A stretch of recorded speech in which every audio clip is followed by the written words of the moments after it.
Good morning, good afternoon, and welcome to our conversation today with Tim Brooks, Account Director at Ascom Network Testing. And this interview is part of a report on traffic management and core optimization that Sensa Feely has written in collaboration with RCR Wireless News. Tim, thanks for being with us today. Thank you. So I would like to ask you first, what is it you do at Ascom, and what is that Ascom is doing in this area? I'm a sales director at Ascom, responsible for solution sales, helping wireless carriers do active testing on their networks to find problems that other testing doesn't find, basically. That's quite interesting. So you go on, you do testing on the testing, pretty much, right? Well, there's, as the networks move to being all IP, it becomes a lot more complex. So it's quite difficult for carriers sometimes to figure out that something has gone wrong, because it can be quite subtle. And then when things have gone wrong, then they need to do quite a bit of work to find out where it's gone wrong along the chain. And they have a lot of tools for digging deep into the IP packets and things, but that doesn't always catch everything. So our job is to help find things that their existing systems don't catch and to draw their attention to that. Mm-hmm. And as you mentioned, the networks have been changing with the move to IP. Does it mean that we have to look at how they work, their performance in a different way now? I think we do. First of all, they're a lot more complex. There's a lot of boxes in a row, all interacting with each other, working end to end to create a service. And those boxes are often coming from different vendors. They're using so-called standards to communicate to each other, but at the end of the day, it's really each vendor's interpretation of the standard. So things don't always work when they're plugged in. And then each vendor, as a matter of course, is typically doing a lot of firmware and software upgrades. And each time that happens, things change. Things that were working yesterday, don't work today. A problem was fixed in one area, a problem was created in another, and that becomes difficult for operators. Yes, and so there is this complexity in the network. We're trying to get the network to do more, but also is the move to IP that it's just the way you actually measure performance is also changing. So you have more complexity, and the metrics are different. The metrics are different. The metrics are more complex. The KPIs are more difficult to measure. They're minute things happening in a SIP message stream or an IMS registration or something like that. So things that are measured in milliseconds. And traditionally, services, when you monitor them, it was reasonably easy to tell when they broke. I call it red light, green light. Things worked or they didn't work. With IP, there's a lot of opportunities for things just not to work as well as they should. Things that don't work, the IP network reroutes around them. So the service continues to get delivered, but it isn't delivered at the quality that it should be. Things like latency can creep in, and when errors occur, latency can increase and quality can go down, but it doesn't break. And so it's a little bit more subtle, a bit more difficult to detect when things are wrong. And that's where we come in. Yeah, and it's a fine line, because it's not, as I say, it's not on or off, success or failure. And I think that in this respect, voice is a very good example, where in a circuit switch type of environment, you have a drop call, and that is a failure. Right now, you might not have a failure, the sensitive call is still on, but the latency, it's too high or unacceptable. So how do you measure that? What counts as a problem? How do you deal with that? Well, I think a couple of things. One is we're measuring KPIs, and we're measuring them across time. So if a KPI changes, like latency gets worse, those sorts of things, then we can detect that change. And there are sort of recognized thresholds. So if the change takes you across a threshold, you go from being okay quality to questionable quality to not okay quality, and we can track those things. The other things we can do is track individual elements of the core performance. Does call setup succeed? In particular with VoLTE, there's each audio direction is a separate data stream. So you can have one-way audio we're seeing things like audio sets up fine, works fine for a minute or two, and then drops off in one direction. Things like that that are new types of problems that you never traditionally face with a voice call. Either it worked or it didn't, or it dropped. Yeah. It's dropped completely, sort of thing. And I guess that from an operator point of view, it's a little bit, it's also in a way more interesting, and it gives them a possibility to differentiate a bit, because I would imagine that not all operators have necessarily the same thresholds for good performance, right? They all choose their own thresholds, which is interesting for us. You know, we provide recommendations, obviously, but we do notice that different carriers are approaching the same challenges in different ways and have different ideas about what they need to do to make them successful, and we can support that. Yeah, and I guess that also they might have different thresholds depending on where the voice call takes place, because if it's a place where coverage is an issue, and maybe you need to accept somewhat of a lower quality because it's better than having no call at all. Is that? Or they're not? We're not seeing that so much. It's usually they're setting a standard and adopting it everywhere. Though we are expecting on the video front, as video becomes more and more pervasive, that there might be opportunities and challenges that they face as they try and optimize their capex, deciding on whether they do want to provide the same video quality everywhere, and that's an opportunity for them to Yeah. So the deciding the quality of voice as a sort of, there's an end-to-end issue, but it seems like operators are really taking a long time to deploy voice over LTE, and it seems like it's a little bit more complicated, and so testing becomes really a crucial part in ensuring that everything works as planned and continues to work as you monitor the system. What are the specific challenges that you see in testing IMS for VoLTE? I think that the challenges are as they set up their IMS network. As you pointed out, they're taking a long time to come to market, primarily because they can choose to, because they've got legacy voice that's doing the job for them now, and they only get one chance at making a first impression with VoLTE, so they want to get it right before they go live, sort of thing. The other side of it is that VoLTE is very complex, and so they need to spend quite a bit of time getting all of their different building blocks in place, testing them, testing that they work together, working with the different vendors, getting software loads. Each carrier configures VoLTE and operates VoLTE in a slightly different way to each other. So they're not all deploying a vanilla standard. So there's lots of variances and things to sort of nut through before they decide to go to launch.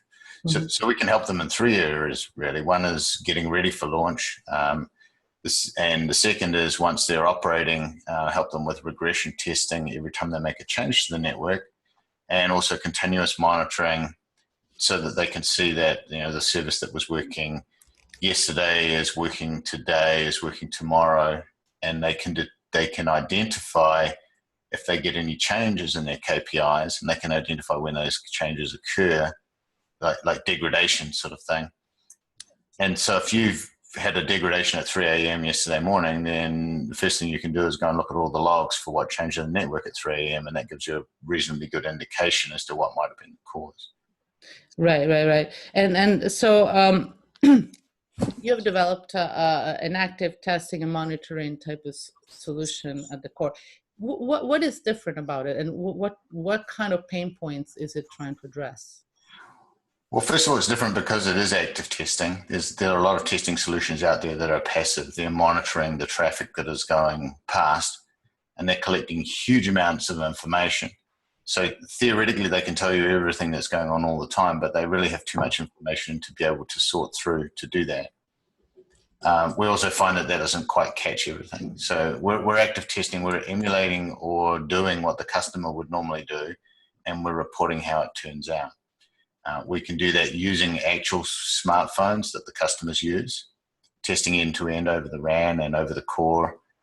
We can also emulate the phones using a proprietary IMS client, and what that enables us to do is to quite quickly cycle through and test lots of different types of phones, so that we can identify if there are any types of phones, since they all behave slightly differently to each other, any types of phones that are not working well with the network configuration and might cause issues. So you're able to capture from the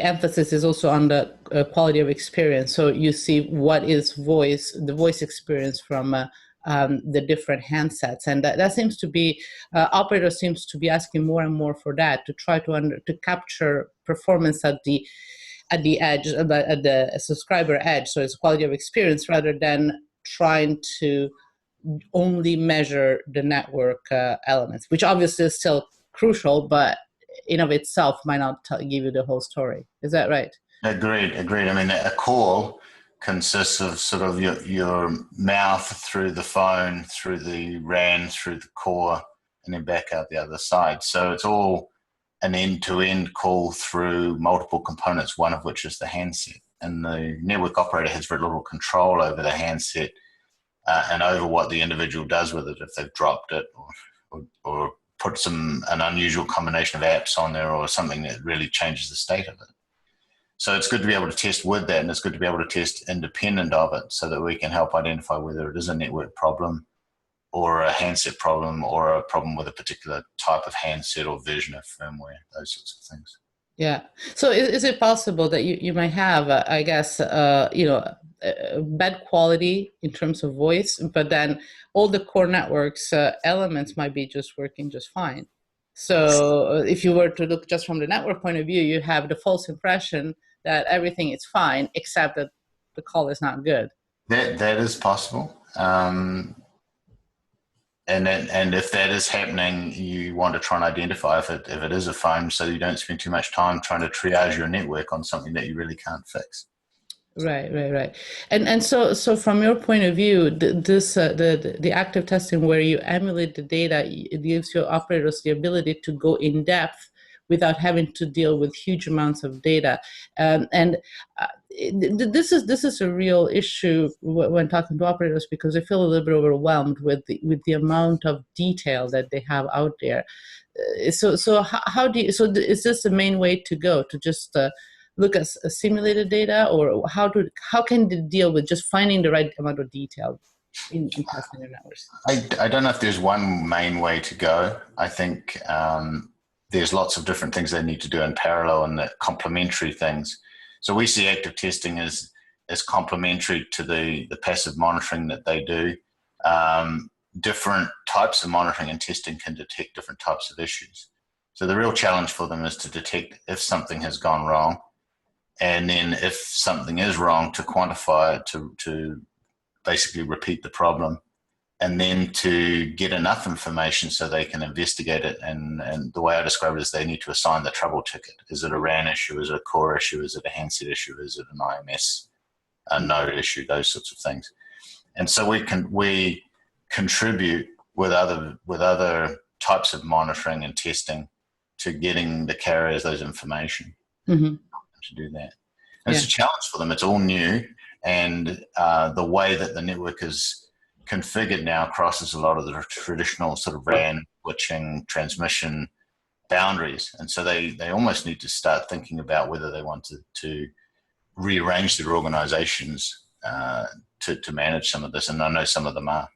Yeah.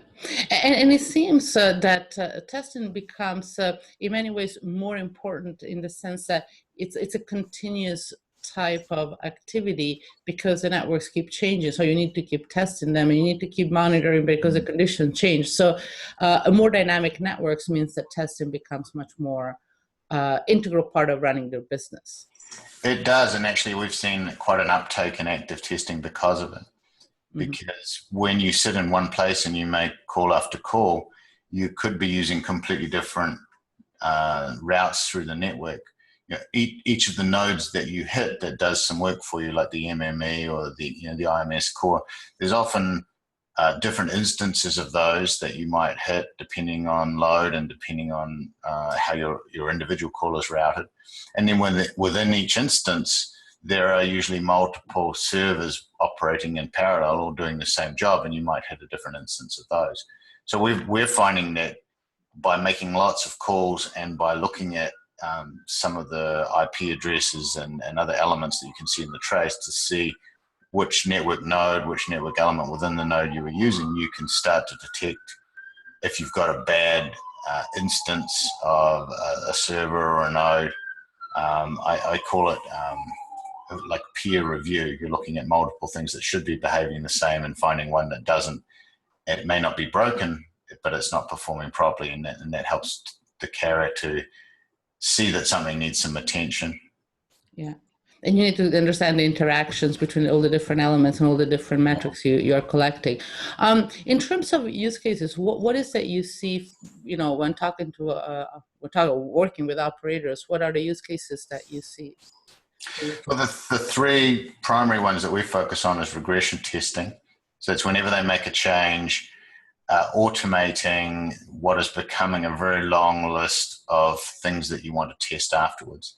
And that's what I call primary things like making a call, sending a message, watching a video, but also secondary things like turning on call forwarding, things that people need to be able to do from their phone but don't do very often. And you still need to test that all of those work. So you have quite a long list.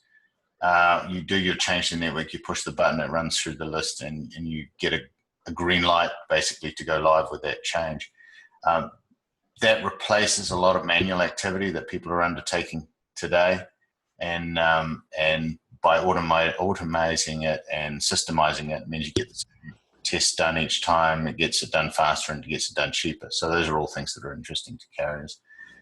Second use case is continuous monitoring, usually a subset of the regression tests. You don't need to test everything all the time.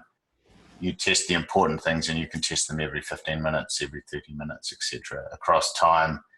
And that's helpful for spotting if something breaks. It's also helpful for spotting degradation. So you can monitor performance, monitor KPIs, see trends, see sudden shifts, and see when those sudden shifts occur. And then lastly, what we're seeing is every now and then something happens at an operator. I'll give you an example. One of our customers has special services for some private networks and major customers, and they were identifying that some of those customers were having poor performance, and they saw that none of their existing monitoring was catching that. So they talked with us, and we did a sort of a short-term focused piece of monitoring on that specific service for those specific customers to help them drill down and investigate what was going on, and also to give them visibility to things that their other solutions couldn't provide them.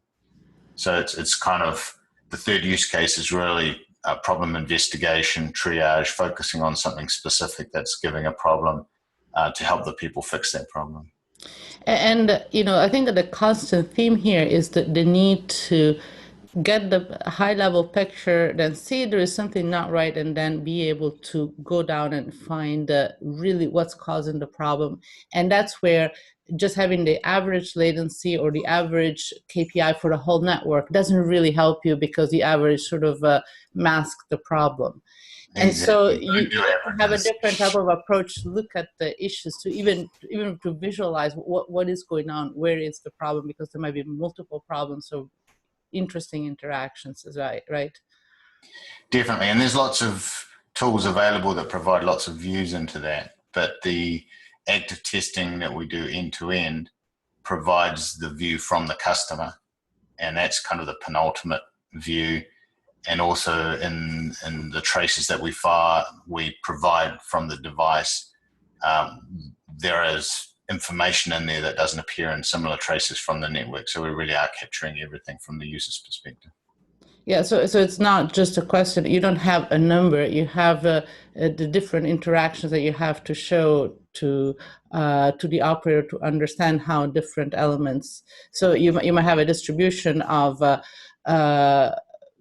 sort of performance related. To capture performance rather than, again, a number for yeah, we can capture performance many times rather than doing an average. Mm-hmm. So you end up with more of a scattergram type approach of what the outcomes were, what the experience was. We can also, with our configurable by IMS client, we can recreate interactions with the network that might not be intended. So if you have a phone that is actually doing something wrong, and that's suspected as being causing a problem in the network, then we can configure our IMS clients to simulate that bad behavior and help the network operator identify how that's impacting the network, how it's flowing through. So we're not just interested in catching problems, they're interested in replicating problems and then figuring out how to address them. Yeah, and I guess once you replicate the problem, then you know when you find a solution, whether a solution is actually working or not. So it's a way to validate your changes as well.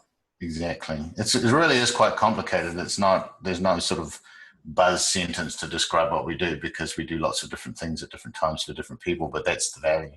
Yeah, yeah. And I guess that's the value in terms of being able to be flexible to meet different needs, rather than just being a probe that you stick in there and then you go away. Now, one thing is that it's changing. Another thing that is changing in the networks is the move towards virtualization. How is that going to change the way you test the network? It's not really going to change the way we test the network, because you still want to test it end to end. But we are ourselves virtualizing some of our testing equipment. So instead of putting as much hardware out in the field to do the testing, we're putting less hardware, and we're virtualizing some of the components that do command and control on that hardware and putting that in the cloud. The advantage of that is, I guess, there's two advantages. One is it reduces cost and reduces deployment time, things like that. But the other advantage is it dovetails in with the strategies that the carriers have. So if you're dealing with people in a carrier who have the objective of virtualizing as much of their tool set as possible in the next 5 years, we contribute to that. Yeah. So the operator gains more flexibility, which is the flexibility that they need to understand where the problems come from and deploy where and where it's needed. Now, in closing, what do you see the evolution in terms of the contribution that testing and monitoring brings to optimizing the RAN and the traffic management? How do you see that changing over the next few years? I see it becoming more complex, and so things that we're just doing a little bit of now, we'll be doing a lot more. And especially as more and more services are layered onto the same data pipe and are starting to share the same IMS core, and as carriers are starting to try and have their IMS core talk and interact with other carriers' IMS calls for sort of VoLTE to VoLTE calls between carriers, those sorts of things, and roaming, then the complexity goes up. The traffic all looks the same because it's all data, and so you really need to have lots of ways of testing and looking at things to really understand, is it still working? Is it working as well as it was yesterday? And has any kind of customer impacting issue started to creep in? Yeah. Okay, well, I would like to thank you very much, Tim, for your time and to share your insights with us today. Thank you. And well, thank you all for listening in to this conversation. It was part of a report on core optimization and traffic management. Report is from Sense of Feeling collaboration with RCR Wireless. Thank you all for attending.